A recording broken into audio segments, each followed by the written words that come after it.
Here we are at Derand. I just installed this Putco Blade. It goes underneath the tailgate of all pickup trucks or SUVs. It's got the brake lights. Then you have driving lights. You have left signal. You got right signal. Here we go. We'll give you a demo on that. Let's do the driving lights.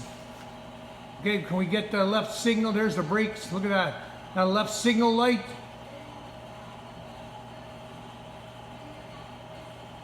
Then we got the right signal light.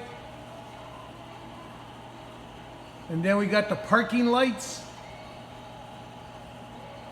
Just when you're driving, imagine that. Now you got the brake lights when you put the foot on the brake. Look how bright that is, man. If they can't see you, boy, I tell you. And then you got reverse. Here we go. Look at that. Whoa, and now you got all the reverse lights. Look at that. That's pretty cool. This is the Blade, and it's from Putco. And they range around $199 plus install. See ya.